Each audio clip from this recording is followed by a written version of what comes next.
네, 안녕하세요. 호텔월드 김웅식 기자입니다. 오늘 소개해드릴 모델은 기아의 레이 EV입니다. 우리나라에서 만들어지는 국산 전기차 가운데 가장 작은 사이즈, 주행거리나 이런 것들도 가장 짧은 그런 전기차인데요. 예, 레이 EV 주행거리가 한 205km 정도 됩니다. 야, 이렇게 주행거리가 짧은 전기차를 어떻게 타고 다니지? 이렇게 걱정하시는 분들도 계실 것 같은데요. 사전 예약을 했는데 한 6,000대 정도 계약이 됐다고 해요. 판매 목표가 한 4,000대 정도 됐는데 표를 한 50% 정도 초과 달성한 겁니다. 사전 예약자 분석을 해봤는데 개인 구매가 한 절반이 조금 넘는다고 합니다. 그 중에서도 30, 40대가 거의 한 70% 정도 된다고 하거든요. 개인이 필요에 의해서 자동차를 구매하시는 분들한테는 뭐 주행거리라는 것들도 계산을 하고서 구매를 하실 테죠. 충분히 용도에 적합한 가치를 갖고 있다라고 판단을 하시니까 사시겠죠. 그만큼 뭐 주행거리도 짧고 뭐 그렇지만 필요한 분들이 많이 있다는 걸 좀 보여줬습니다. 이번에 사전 예약을 통해서 그런 것들이 좀 입증이 됐는데요. 좀 외관이나 실내나 이런 부분들이 상당히 좀 고급스러워졌거든요. 내부에 들어가 있는 여러 가지 편의 기능이라든가 또 첨단 사양이라든가 이런 것들은 뭐 일반적인 전기차하고 크게 다르지 않을 정도로 굉장히 좀 다양한 그런 기능들이 많이 포함이 되어 있습니다. 레이 EV 뭐 전체적인 사이즈라든가 뭐 레이아웃 전체는 가솔린 모델하고 뭐 거의 똑같습니다. 다만 이제 좀 다른 부분이 일단 번호판도 다르네. 이렇게 충전구가 중앙에 있다는 겁니다. 여기에 충전구가 있는데 한번 열어볼까요? 이렇게 충전구가 이렇게 후드 전면 가운데에 딱 배치가 되어 있습니다. 이제 센터 가니시도 전기차 전용이거든요.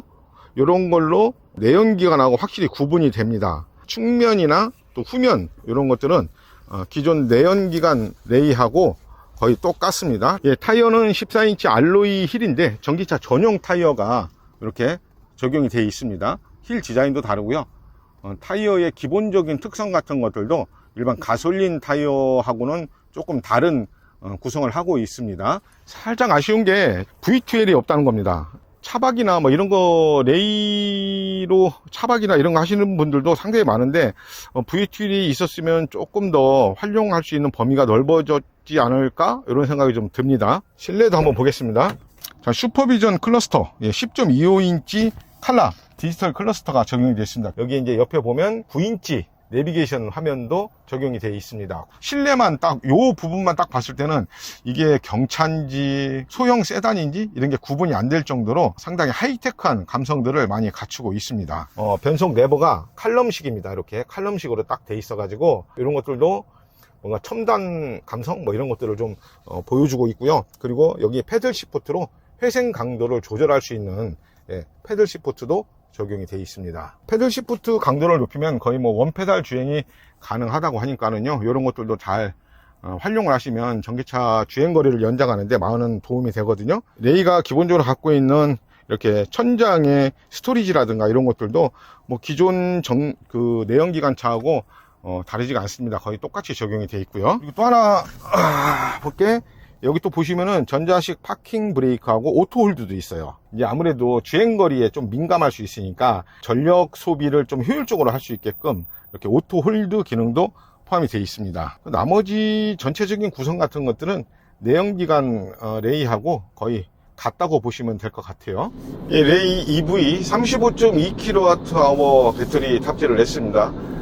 리튬 인산철 배터리 탑재를 했습니다. 최고 출력이 64.3kWh, 최대 토크가 147. 가솔린 레이보다 출력이나 뭐 토크 성능이 조금 우세하죠. 거기다가 이제 뭐 모터가 달려 있으니까 아무래도 가속 감성이나 이런 것들은 훨씬 더 좋게 느껴집니다. 이게 주행 가는 거리가 도심에서는 233km까지 가능하고요. 그리고 또 이제 복합 주행 가는 거리는 205km로 이렇게 인증을 받았습니다. 배터리는 150kW로 급속 충전을 했을 때 10%에서 80% 채우는데 한 40분 정도가 걸리고요. 그리고 완속 충전을 했을 때는 한 6시간 정도 걸립니다. 자, 레이 EV 트림이 두 개입니다. 두 개 트림이 있는데 하나가 라이트 트림이고 하나는 이제 에어 트림인데, 레이 EV를 구매하시는 분들의 대부분이 이제 에어 트림을 선택하신다고 해요. 에어 트림에 이제 들어가 있는 게 가장 주목할 것이 첨단 운전 보조 시스템이 다 들어가 있습니다. 요게 이제 기본 적용이 되다 보니까 아무래도 요 트림을 선택하시는 분들이 많다고 해요. 시야가 좋은 게 진짜 마음에 드네. 시야가 정말 좋습니다. 뭐 경차니까 뭐 달리는 뭐 성능 뭐 이런 것들은 사실 비교 대상이 아니거든요. 뭐 얼마나 빨리 달리냐, 뭐 차체 안전성이 얼마나 좋냐, 뭐 이런 것들은 사실 따질 사항이 아니기 때문에 짧은 시간 또 짧은 거리 시승을 하는 거기 때문에 계속 이제 이 주변을 왔다 갔다 하면서 레이 EV 좀 살펴봤습니다. 그래서 다시 이제 처음에 촬영했던 장소로 돌아왔는데요.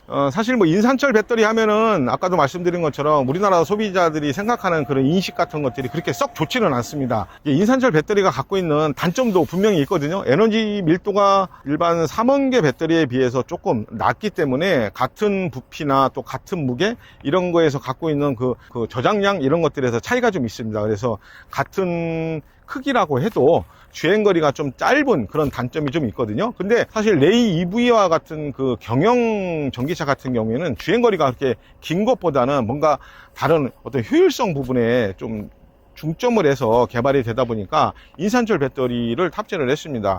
주행 가는 거리가 그냥 복합 기준으로 해서 한 205km 정도 되고 도심에서는 한 233km 정도 주행이 가능하거든요. 요 정도면은 그냥 일상적인 데일리카로서 충분히 가치를 갖고 있다, 충분히 대응할 수 있는 그런 주행 가능 거리라고 보여집니다. 이 차를 가지고서 무슨 뭐 장거리를 주행을 하고 이런 건 아니기 때문에 목적에 따른 그런 가치는 구매하시는 분이 내가 어떤 용도로 쓸 것이냐 라는 분명한 목적을 갖고 구매를 하시면은 충분히 어떤 가치를 보여주지 않을까 이렇게 보여지고요. 가격이 일단 좋지 않습니까? 2,955만원, 여기에 뭐 보조금 뭐 이런 거 다 합치면 거의 2,000만원대 초반, 2,100만원대도 구매가 가능해지거든요. 2,100만원, 2,200만원. 그러니까 2,000만원대 초반대에 구매할 수 있는 국내에서는 아주 유일한 경영 전기차다 이렇게 보시면 될 것 같아요. 물론 이거보다 가격이 낮은 저속 전기차도 있기는 합니다. 근데 고속도로라든가 자동차 전용도로라든가 이런 모든 도로를 다 달릴 수 있는 그런 경영 전기차 가운데에서는 가장 저렴한 그런 모델이라고 보시면 될 것 같아요. 제가 이제 추천하고 싶은 분들이 개인 사업자입니다. 개인 사업자 같은 경우에는 뭐 출퇴근이 됐던 작은 사업이 됐던 뭐 소규모 사업장에서 쓰든 어떤 분명한 용도가 있는 분들한테는 추천을 드리고 싶은 그런 전기차였습니다. 오테월드 김웅식 기자였습니다. 감사합니다.